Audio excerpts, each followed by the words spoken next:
Very nice to see you all. I can see little monkey sitting there, hiding. Yeah. So, what is the schedule? What do we do? So firstly, we wanted to offer our pranams. Thank you so much for taking our time for us. Bless you. So Bless delighted you. and happy to be in your presence today. Bless you.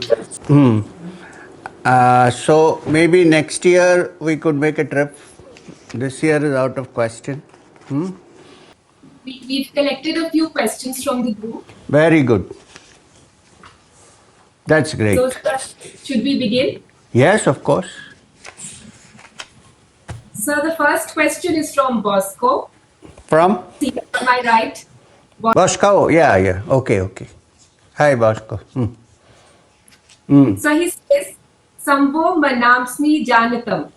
Sir, how do we put our minds together to travel the paths together?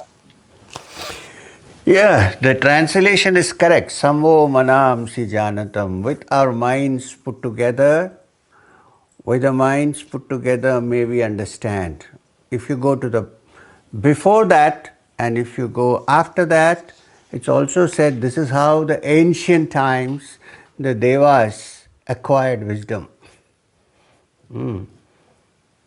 Deva bhagam yada purve sanyananam upasate. That is how they did their worship, putting their minds together to understand the truth, understand knowledge. So how do we put it together? First, if you have three people in a place, they would be thinking differently, right? Even if you have only three, one would be thinking something in a different, they may even be thinking of the same object but in different ways. This is normal human nature. The whole of nature is diversity. There is no commonality. Yes, there is only one commonality, and that is, from our point of view, that there is a spark of the divine in the core of everybody's consciousness. This is there. So that is one common point. So the first thing to understand, to put your minds together, is that even though there may be differences outside, there may be different modes of thinking, there may be some people who really want to intellectually understand, there may be others who would like to go on a different journey, like they like to be drugged. I'm not the drugging kind of guru, but that's okay. That's different kinds of people. Then you have those who want to do yoga and practical meditation and discover things bit by bit, step by step. So there are different kinds of people. But when you sit together, if you understand that the common goal is to find the truth, is to find the reality, to go to the core of your consciousness, not to experience miracles. The greatest miracle is when you plant a seed on the earth and it sprouts and becomes a beautiful tree and then gives seeds. There is no better miracle than that on this earth. All other miracles are just either our mind's imagination or fake, usually. So, what we should think of is that we are on a journey to find the jewel which is inside us, which the Buddhists call the jewel in the lotus, Mani Padme Hum. I'm not a Buddhist, but it's okay, it can be anything. Or as Jesus Christ said, lay treasures in your heart where thieves do not break in and steal. So we're looking for that treasure. From the Vedantic point of view, the inner being, which Ramana Maharshi put very nicely by saying, if I am not this body, if I am not this mind, who am I? We are seeking that. And if we are seeking that, that's a common point. Therefore, whatever be our predilections, whatever be our thought process, even though we come from different backgrounds, we have different thoughts, we have different ways to find the truth and so on, naturally, because we are diverse human beings. If we understand the fact that we are searching for the same thing and looking for the same jewel which is inside the lotus, then you're able to sync the differences in approach and go directly into the question of how to find. That's one meaning of that. The other is the mind is usually scattered. Apart from having different views, it's scattered. To bring it together, to look into something which is important. So first we have to convince ourselves that what we are looking is a very important thing to find.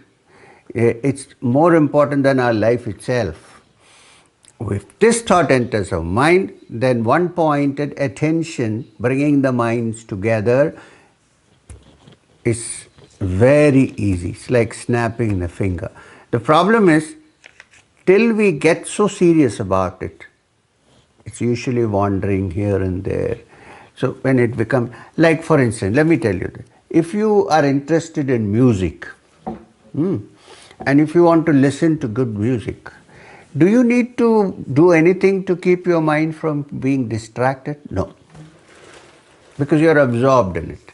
The thing is, when the mind reaches the maturity of saying, this is the most important thing in my life, to find that, and if 4 people or 10 people or 100 people are thinking on the same lines, then all the minds are together. Then sangachatvam, then you work together. I hope I'm clear. Yes. Next question, please. We shouldn't waste time. We have only 1 hour. If you want to really keep on asking questions and want long answers, we can do when we meet. But now we need to stop and go to the next person. Yeah? Thank you. Sir, can you please give suggestions on how to achieve the ability to sit in the same posture for a long time? Basically, Siddhi. Sir, if one is comfortable sitting in Sukhasana, how can one increase the time span for staying in this asana? Now let me tell you something. It is not possible to sit for long periods of time in one posture because you're not accustomed to it. See, look, now you're sitting here on chairs. I'm sitting in a chair. When do we sit for meditation? Only then you sit in Sukhasana. Suppose you were sitting for other purposes also, or you started sitting in Sukhasana from your youth, or from your younger age when you were a child, then you can sit in Sukhasana for any length of time. Now it's not possible because we are not experts at sitting in Sukhasana or Padmasana. Forget Padmasana, even Sukhasana. After some time, you will get, what is that thing called, pin pricks, and you want to move. Yeah, so there is no solution except I can give you a practical suggestion. As your meditation improves, then you will sit in Sukhasana and you won't feel any discomfort whatsoever. Before that happens, one way to do it is to support your knees with pillows. With pillows, hard pillows, not soft pillows, hard pillows. Because you're sitting like this, so it's possible that your knees have a tendency to go down. So when that happens, there is pressure here. So this place becomes starved of the flow of blood, and there is this pin pricks and so on happening. So keep 2 little hard pillows under your knees. You can sit more comfortably. That's the only practical way you can do it. If you're deeply absorbed in meditation, then also it is there, but you won't feel it, the discomfort. It's not that it is not there, but it is the constriction is there of blood vessels, but you don't feel it because you are totally absorbed. So in the beginning, since you're not totally absorbed, it's quite natural that after some time you feel discomfort. One way is to move, get up, take a little walk and come back again. I would suggest keep 2 pillows. You know, in India we have those round pillows which are like mridangams. They are very useful. What are they called? Bolsters. Huh? Keep two bolsters under your. I was about to say gaddi, but that sounds like a female gadda. So, to put two bolsters under your knees and sit comfortably. And continue to sit till you become comfortable. Look, now I have a little problem in my leg because I fell down doing sarvangasana. That's very funny. I have been doing sarvangasana for ages. Suddenly I was going up. In sarvangasana I like to do some circus. So I went up, I take my legs this way, this way, this way, this way, and I did this way and my hand slipped and I fell down. So for 3 months I am having a back problem. So of course I can't sit now for long periods in Padmasana. Because there you have to put both legs down, then it affects the back. It will go off, it will take time. If it was 10 years ago, it would have gone by now. The body ages, you see, so it takes time. So I'm also having the same problem. So what do? Put two pillows or bolsters and sit down, because I can't not sit down. Because that's my greatest enjoyment and love in life, is to sit. So I try to work out ways to do it till it goes. Okay? And let me also tell you, it is not compulsory that to become a yogi you should sit in Sukhasana. You can also sit in a chair, no problem. If you are sitting on a chair, then put a mat or something on the ground and rest your heels on it. The other posture you can use, if you can, is Vajrasana. Vajrasana is where you bend your legs backwards and sit on them. You know what is Vajrasana? It's called the Egyptian posture. I think you know what is Vajrasana. Your legs are bent backwards and you're resting on the heels at the back. You can try that. So you can alternate between Sukhasana and Vajrasana. No problem. Yeah? Yeah. Next question. So the next question is by Prashant Krishnan. He says, sometimes while dealing with certain people, certain thoughts come to my mind. What is that? Say that again. Sometimes while dealing with certain people, certain thoughts come to my mind. Right. For example, cursing them mentally for the pain they are causing us. Does this have a karmic impact? Should one retaliate strongly against such people or take a lighter approach? If you are a spiritual seeker, you should not retaliate. Unless physically they are doing something to you. If somebody is saying, oh, when you sit down for meditation, someone says, look, why are you sitting down? What is the use of meditating? And somebody hits your head with a saucepan. I mean, then I'm imagining that it's a lady. Then you should retaliate. I mean, you don't have to give back with a saucepan, but you can definitely defend yourself and escape from that. That, yes.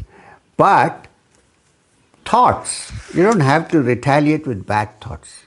Even if you slap somebody, your mind should not hate that person. So, as far as thoughts are concerned, if you get negative, if you are a spiritual person, otherwise not required.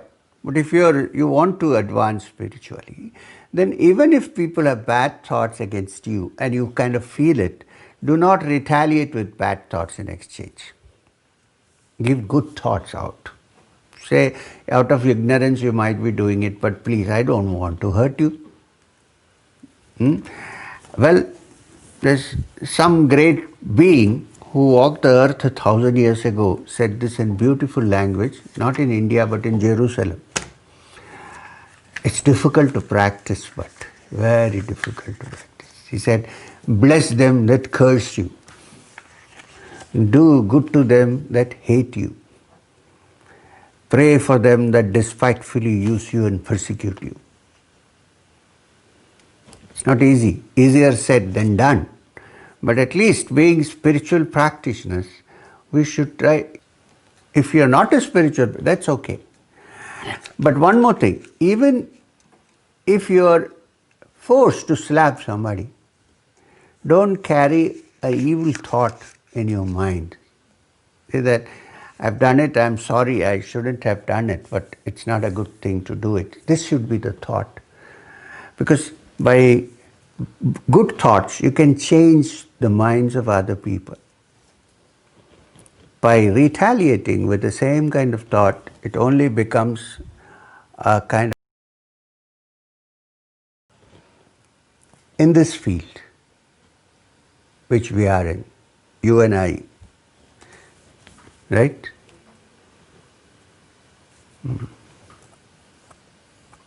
Thank you, sir. So the next question is by Tarun, who's seated here.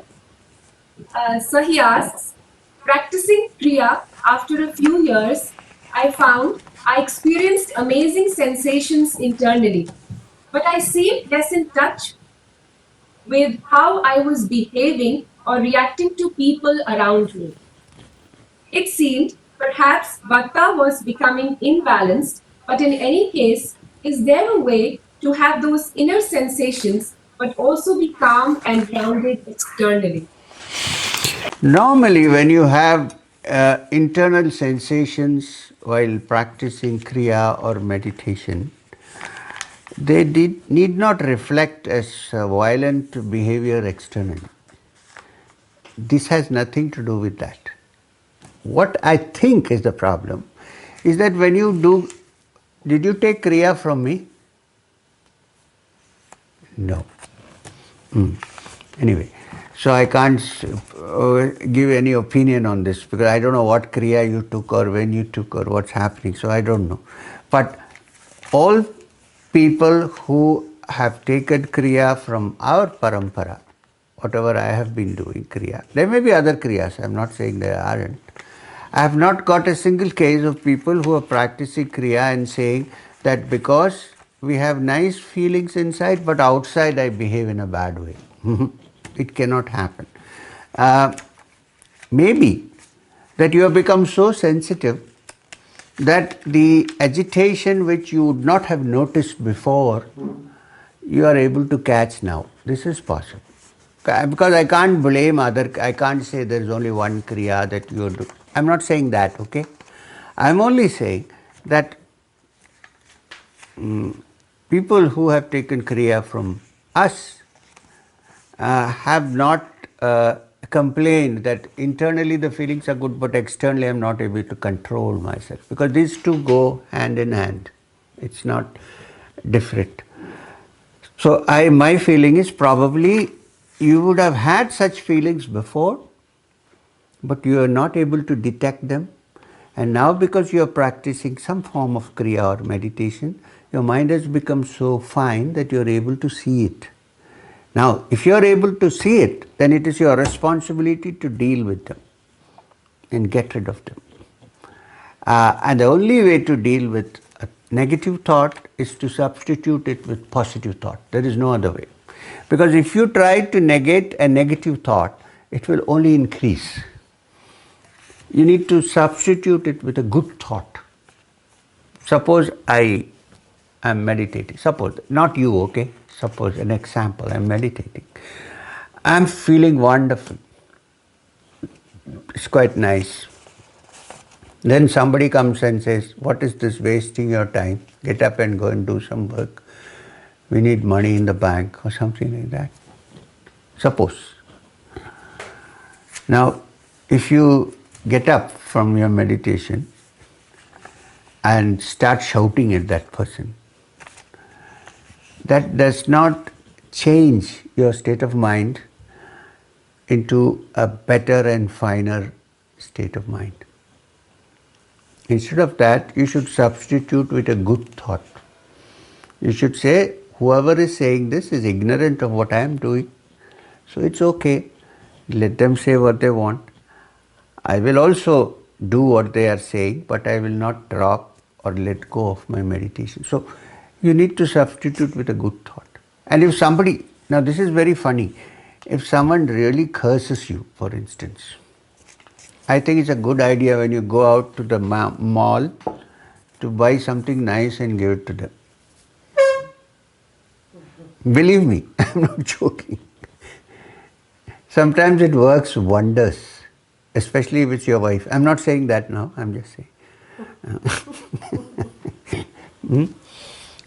Buy a nice pair of earrings and say, this looks good. I'm a married man. You think I haven't passed through all this? Yeah. So I have an advantage, even though I'm wearing this color today, it's a shirt. So I know how things work, right? So this is why if you are a married person and if you have marital problems, don't go and ask a monk. Poor fellow doesn't know anything about it. You may get wrong advice usually. Not intended to be wrong, but yeah. So Kanchan would be asking the next question. Yes.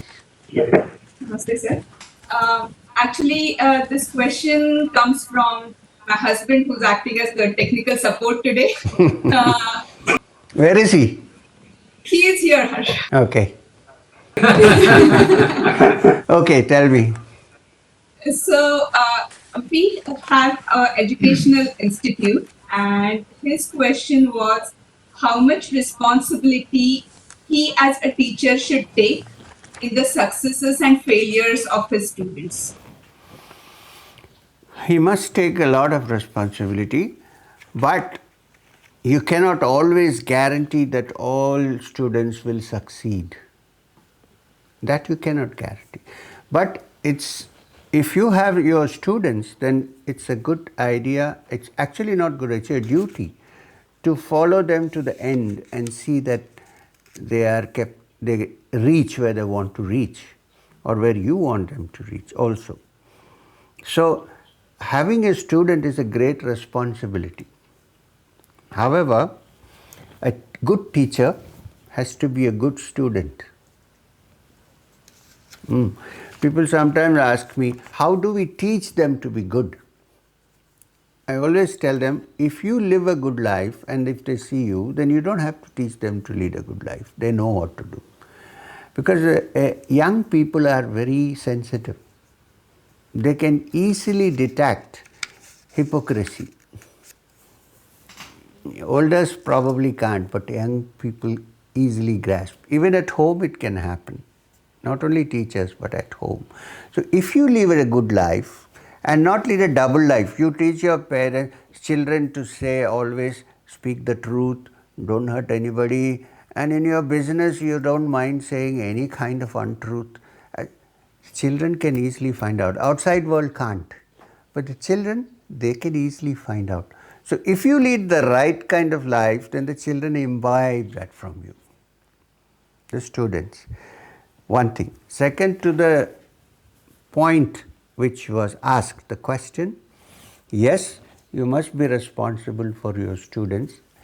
Because you have an educational institution, as far as education is concerned, you must be responsible. Other personal things you can't, because they have parents, right?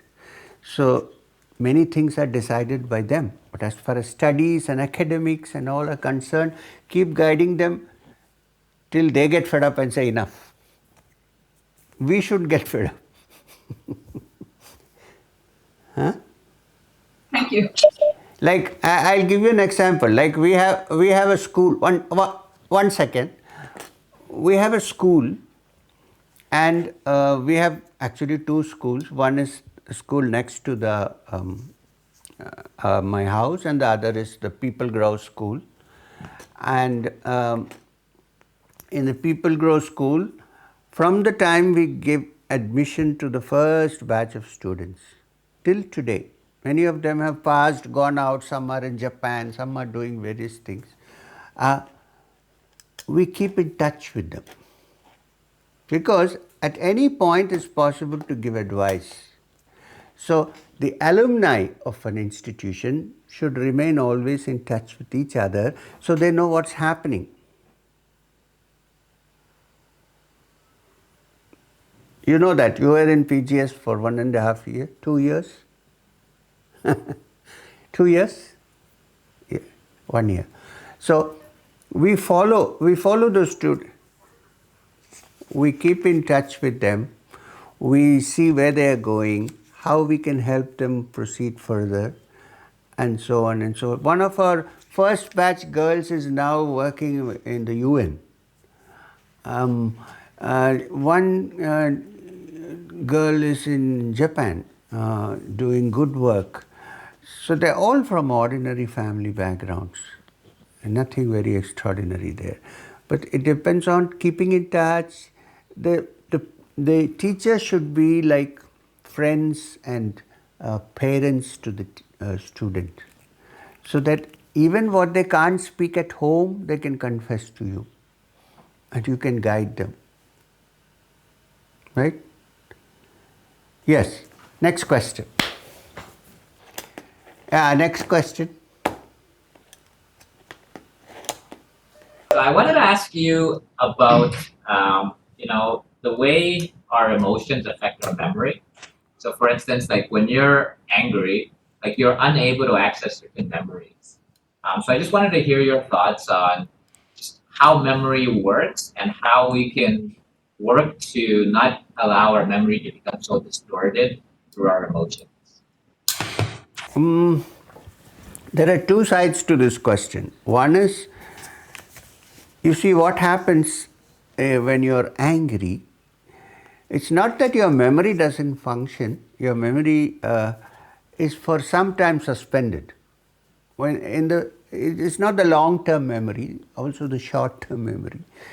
It's suspended because when you're angry, an angry gardener might go and slap the owner of the house without forgetting that he's the owner of the house, because that memory of his being the owner has gone for the time being.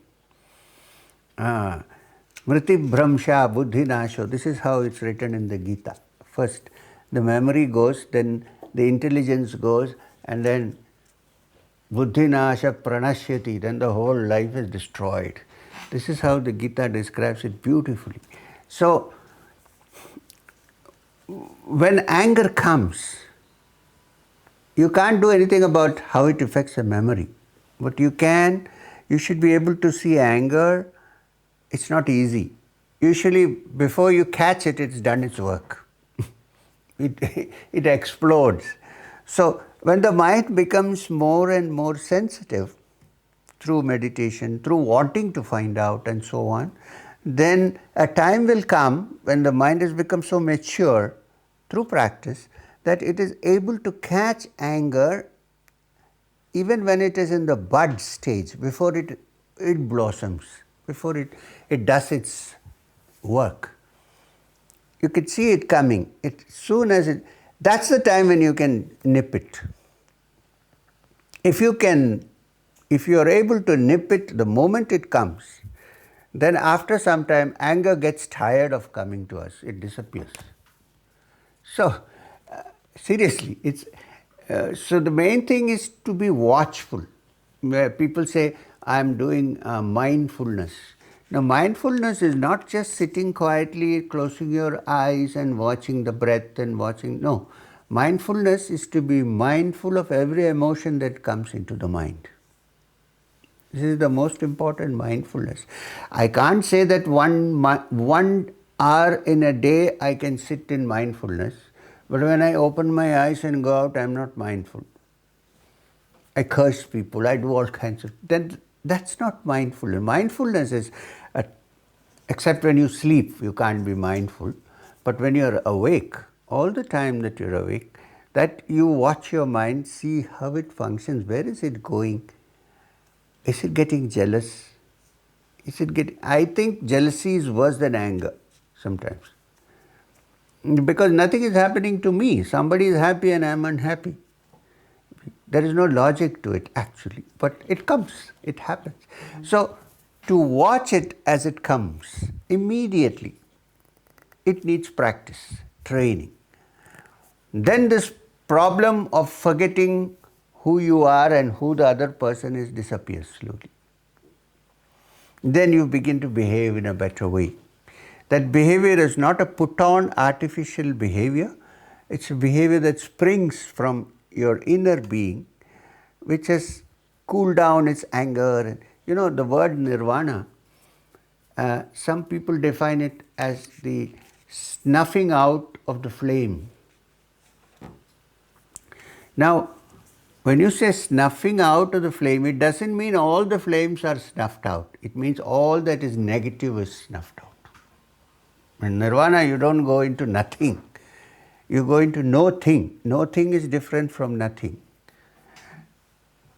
You get what I'm trying to say? It's not a thing which can be measured, but it is something.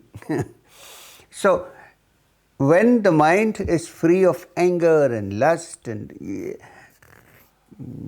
falsehood and all these negative things, the mind is still there. It's not that it's gone. It's not unconscious, but it's a purified mind. It's a purified mind. So the first step is watchfulness, to watch. If you watch, you'll become such an expert, you'll be able to see the negative thoughts coming as soon as they appear. The moment you recognize them, they are on their way out. That's the only way we can do it. And it can't be done in a day. It needs constant practice, abhyasa.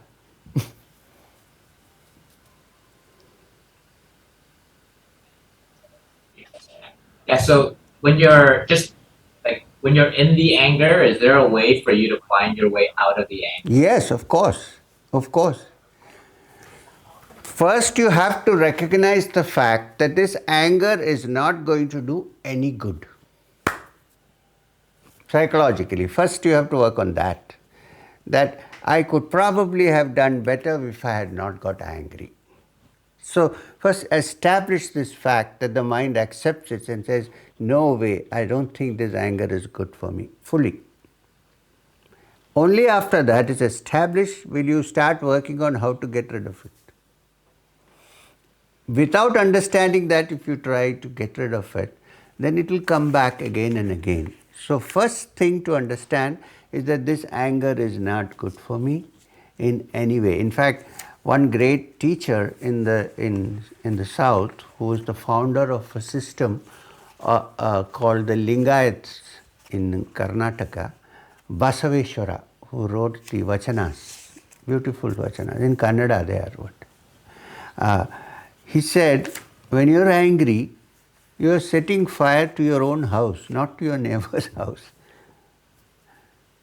You're burning yourself. So, when this realization strikes, then we don't want to burn our own house. Then we find ways and means of how not to do this. So first this has to be established in our mind. Very often you will see that certain things could have been done if you had not got angry. Well, you can pretend to be angry sometimes, but not really. So, next question.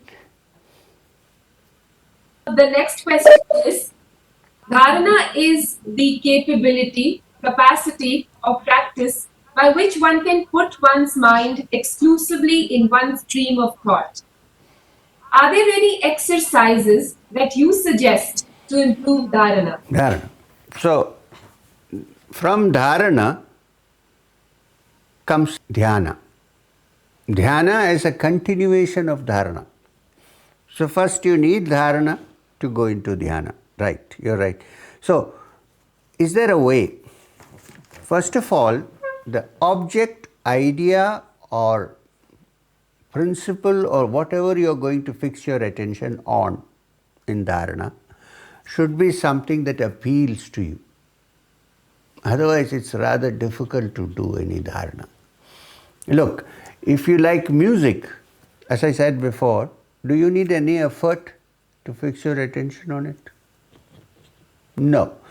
Suppose you like a good pizza, do you need any distraction? No. You won't even hear what the other person is saying till you finish your pizza. Right? I don't like pizza myself, I'm just saying. So, I prefer the ordinary vadas that I made. So, what I'm trying to say is make the object of your dharana interesting.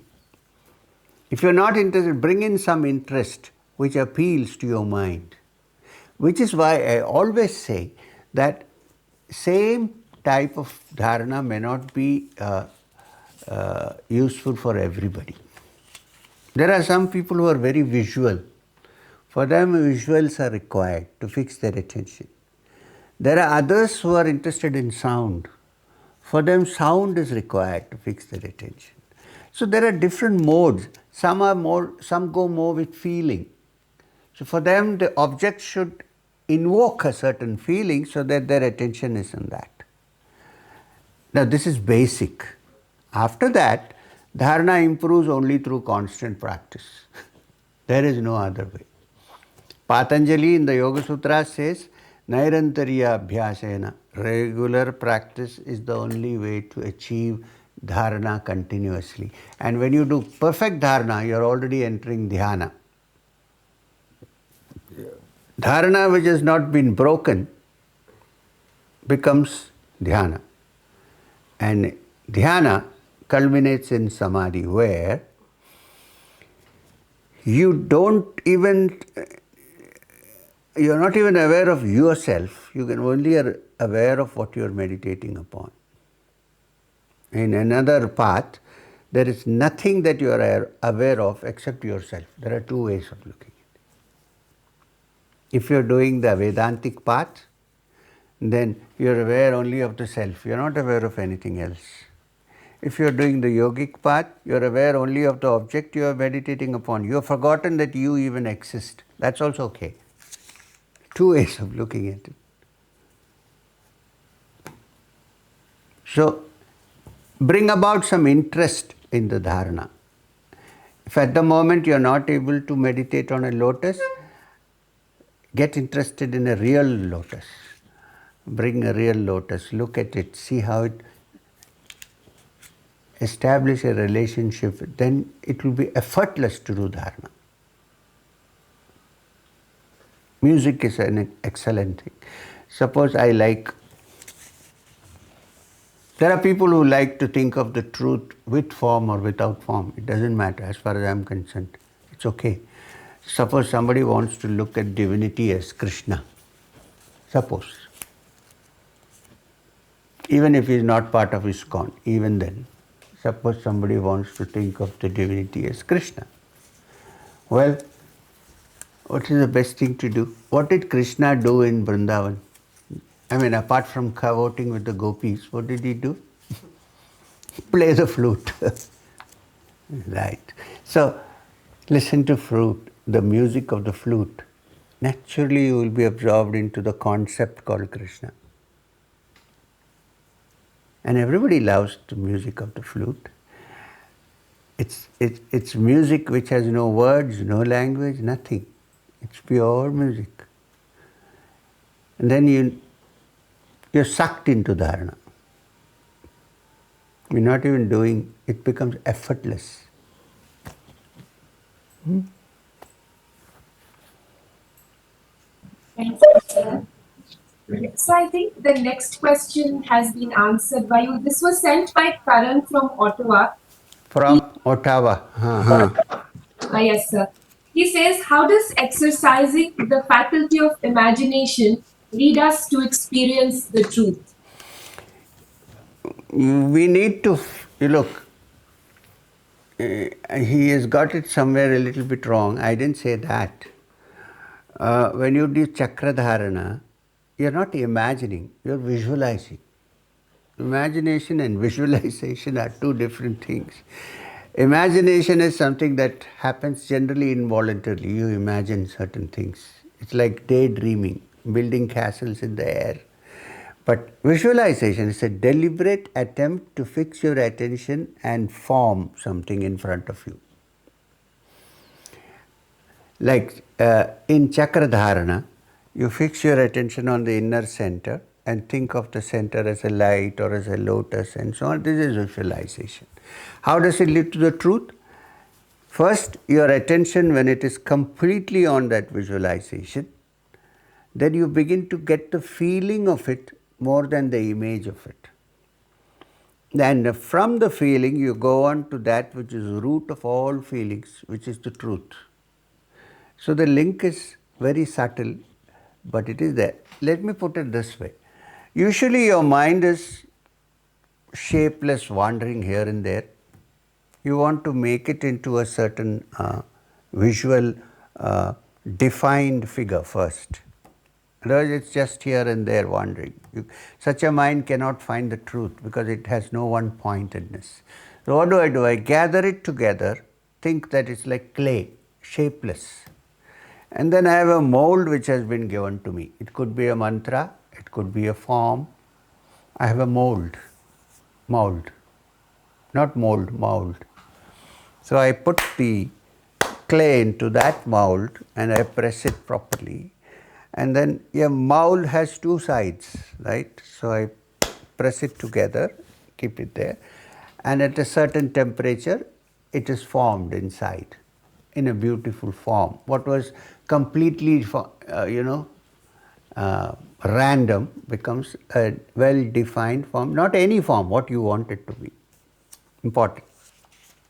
Now, at the end, if you need to actually come face to face with the form inside, what will you have to do? Break the mold. If you don't break the mold, it will be inside, but nobody can see it. So you break the mold and then you see the figure inside. In the same way, the whole practice of visualization is the molding. Opening the mold is finding the truth.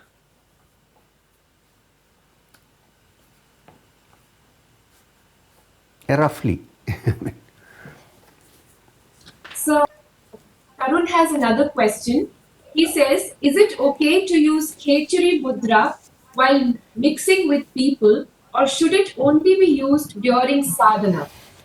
First of all, Khechari Mudra is a technique. You should not be using it when you're mixing with people or talking to people or in parties. It is the most dangerous thing to do Khechari Mudra and have a big peg of rum. Dangerous. So, you do Khechari Mudra only when you're sitting down and doing your meditation, not otherwise. Otherwise, you can do it when you're not engaged in anything else which is serious. You're sitting near the sea or the river or the mountains or under a tree and doing particularly nothing. You can do Khechari at that point, but not in day-to-day life. Like, not you can't get into a bus and do Khechari Mudra while you're traveling. It's not a good idea. First of all, if the Khechari becomes very serious, you might faint and you won't get off the bus. I mean, there are many other problems there. So, for us yogis, when they want to leave the body voluntarily, they do Khechari Mudra for a long time so that the life does not return to the body. So, you see the danger involved?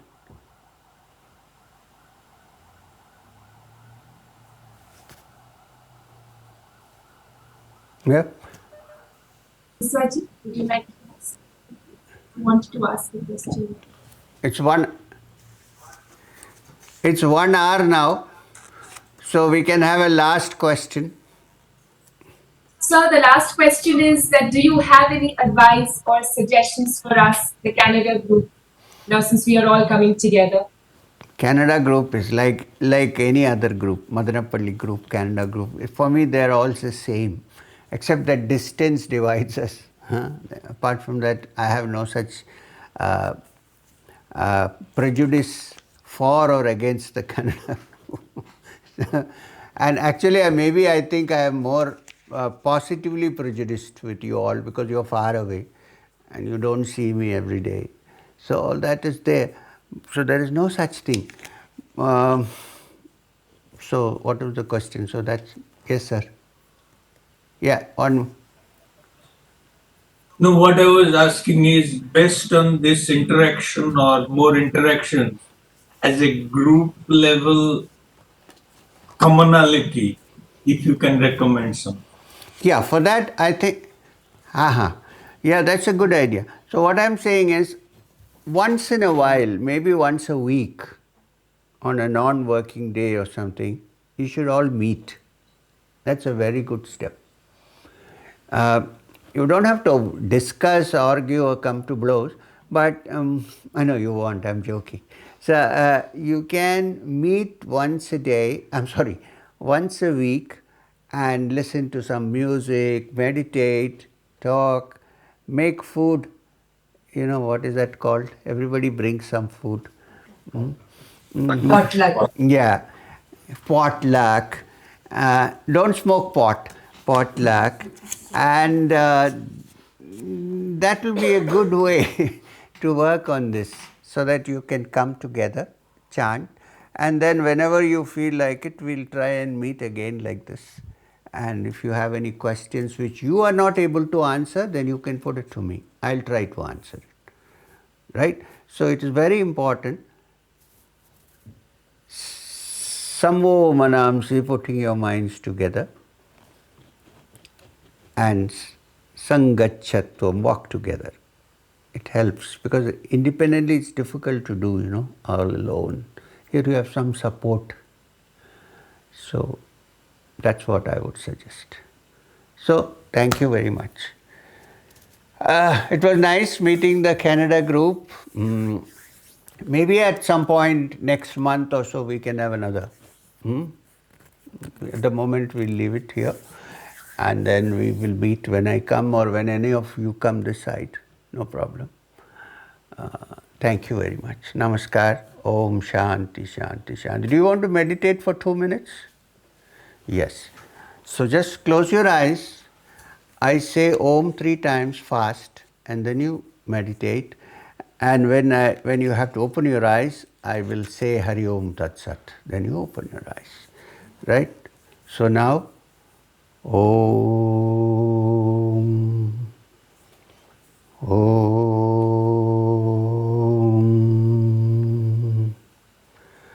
Om. Start.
Hari Om Tat Sat.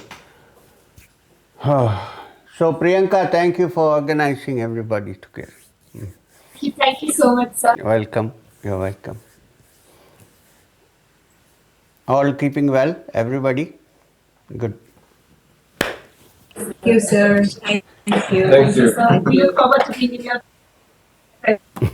presence again soon. Thank you very much. Thank you. Thank you, sir. Don't worry.